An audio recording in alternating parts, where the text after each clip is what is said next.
Hello दोस्तों, स्वागत है आपका अपने यूट्यूब चैनल यशस्वी ऑनलाइन क्लासेस पर। आज हम भूगोल के महत्वपूर्ण टॉपिक अक्षांश व देशांतर के बारे में पूरी आसानी से पढ़ेंगे। तो आइए चलिए पढ़ते हैं।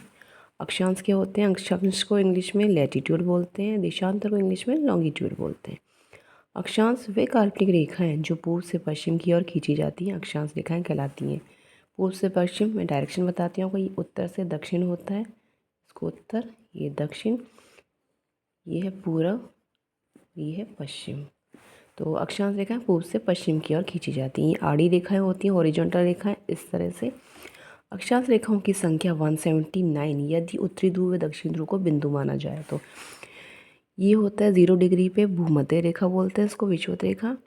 और ये है नॉर्थ पोल उत्तरी ध्रुव, ये है साउथ पोल दक्षिणी ध्रुव। अगर हम इसको बिंदु मानते हैं तो अक्षांश रेखाओं में काउंट नहीं करेंगे इसको, एक को, इसको भी। तो हम, ये हो गया 1, और यहाँ से यहाँ तक जब इसको बिंदु मानेंगे तो 89 ये और 89 ये, ऐसे टोटल 171 अक्षांश रेखाएं काउंट की जाती हैं। कुल अक्षांश रेखाओं की संख्या 181 यदि उत्तरी ध्रुव व दक्षिण ध्रुव को अक्षांश रेखा माना जाए तो। उत्तरी ध्रुव और दक्षिण ध्रुव को अक्षांश रेखा मानेंगे तब ये 181 कहलाएंगी। 1 ये हो जाएगी और यहाँ से यहाँ तक 90 और यहाँ से यहाँ तक 90, इस तरह से टोटल 181 हो जाएंगी। अक्षांश रेखा उत्तर में 0 डिग्री से 90 डिग्री नॉर्थ, उत्तर में 0 डिग्री से 90 डिग्री तक नॉर्थ, दक्षिण में 0 डिग्री से 90 डिग्री साउथ, 0 डिग्री से 90 डिग्री साउथ, ये अक्षांश रेखाएं होती हैं। दो अक्षांशों के बीच की दूरी 111 किलोमीटर होती है। दो अक्षांशों के बीच की दूरी कितनी होती है? 111 किलोमीटर। एग्जाम्पल देखते हैं हम। भारत का अक्षांशीय विस्तार, भारत कौन से अक्षांशीय विस्तार में आता है? तो भारत आता है 8 डिग्री 4 मिनट उत्तरी अक्षांश से 37 डिग्री 6 मिनट उत्तरी अक्षांश। 0 से ऊपर ये उत्तरी अक्षांश है, 0 से ऊपर भारत आता है 8 डिग्री 4 मिनट और 37 डिग्री 6 मिनट। तो कर्क रेखा से थोड़ा ऊपर तक भारत का जो अक्षांशीय विस्तार है थोड़ा ऊपर तक है कर्क रेखा से। ये हम देखते हैं कि कर्क रेखा कहाँ आती है? 23.5 डिग्री उत्तर में आती है, और मकर रेखा आती है 23.5 डिग्री साउथ में। ये 0 डिग्री से नीचे है, ये 0 डिग्री आ जाता है भूमध्य रेखा। देशांतर रेखाएं क्या होती हैं? वे काल्पनिक रेखाएं जो उत्तर से दक्षिण की ओर खींची जाती हैं और ग्लोब को लंबवत रूप में काटती है। लंबवत कैसे? इस तरह से काटती हैं, यूँ उत्तर से दक्षिण की ओर खींची जाती हैं। 0 डिग्री देशांतर रेखा को ग्रीनविच या प्रधान मध्याह्न रेखा कहते हैं, जो लंदन से गुजरती है। 0 डिग्री कौन सी हो गई? ये हो गई देशांतर रेखा। इसको ग्रीनविच प्रधान मध्याह्न रेखा या मानक रेखा ही बोलते हैं, जो लंदन से गुजरती है। देशांतर रेखाओं की संख्या होती है 360 टोटल। कैसे? पूरब में 0 डिग्री से 180 डिग्री तक, पश्चिम में 0 डिग्री से 180 डिग्री तक। ये पूरा है, यहाँ से लेके यहाँ तक टोटल 180 होती है, यहाँ से लेके यहाँ तक 180, तो 180 प्लस 180 360।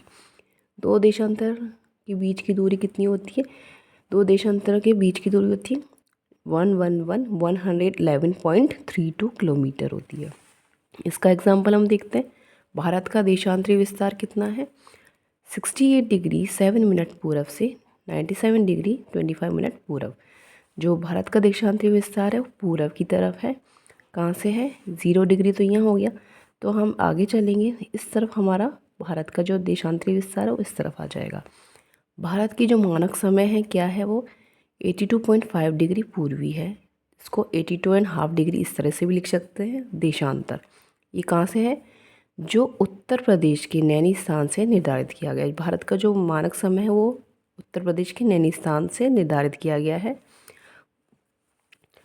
अब याद करने की इजी ट्रिक क्या है अक्षांश और देशांतर को? हम देखते हैं। अक्षांश को इंग्लिश में बोलते हैं लैटीट्यूड, लेटा हुआ, हॉरिजॉन्टल। तो लैटीट्यूड कैसा होता है? ऐसे। हॉरिजॉन्टल ऐसे, तो उसको हम लेटा हुआ, ये इजी ट्रिक है। देशांतर कैसा होता है? लॉन्गिट्यूड। लॉन्गिट्यूड मीन्स लंबा, तो लॉन्ग हो गया, तो इसको हम ऐसे, इस तरह से लंबा होता है वर्टिकल में। तो ये इजी ट्रिक है अक्षांश और देशांतर की। लैटीट्यूड लेटा हुआ, लॉन्गिट्यूड लंबा। आई होप आपको मेरी ये वीडियो अच्छी लगी होगी, अच्छे से समझ में आई होगी। ऐसे ही और अच्छे अच्छे नॉलेजेबल वीडियो के लिए like, subscribe and share my videos. Thank you.